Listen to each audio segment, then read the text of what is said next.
It transmits language, logic, and comparison. Vietnamese students learned French history, revolutions, republicanism, the overthrow of monarchy, and the rights of citizens. They studied Enlightenment ideals, liberty, equality, fraternity presented as universal truths, even as those truths were denied to them.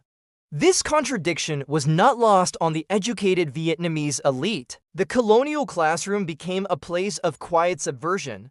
Ideas once intended to justify Western dominance were reinterpreted as arguments against it. National self-determination, socialism, and anti-imperial thought circulated through books, discussions, and underground networks. Colonialism had offered Vietnam the intellectual tools of its own undoing. Nationalism finds language. Vietnamese resistance had always existed, but it had often been local, dynastic, or reactive. Now it began to take a modern form. Nationalism emerged not simply as emotional attachment to land, but as a political project structured, articulated, and global in outlook. This new nationalism did not reject foreign ideas wholesale. It absorbed them selectively, blending Western political theory with Vietnam's long tradition of resistance to external domination.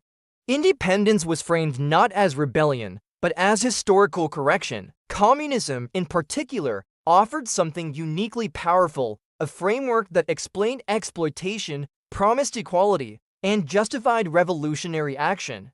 For a society fractured by land loss, class disparity, and humiliation, its appeal was profound. Ho Chi Minh and the colonial paradox. Ho Chi Minh emerged from this environment not as an anomaly, but as its most complete expression. He was shaped by colonial Vietnam, educated through its institutions, and radicalized by its contradictions. He traveled widely, absorbing global revolutionary currents, but his vision remained rooted in Vietnam's historical experience. Independence was not an abstract goal. It was the restoration of dignity denied by centuries of foreign rule. Ho Chi Minh understood what colonial administrators never fully grasped. Vietnam's struggle was not ideological first. It was historical. Communism became a vehicle, not the origin of resistance.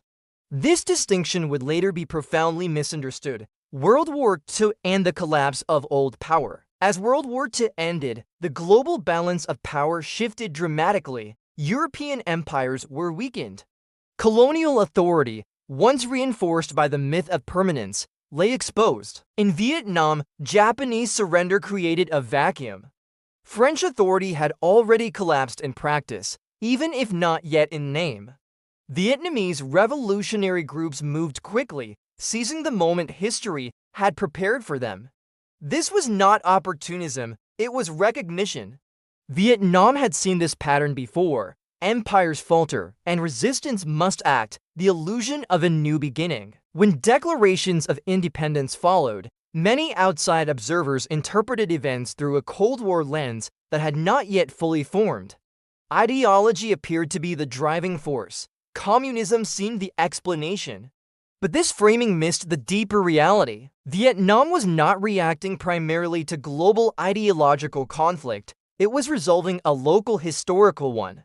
The war that followed was not simply about systems of government, it was about who had the right to define Vietnam's future. America, like France before it, would later enter this landscape believing it understood the struggle.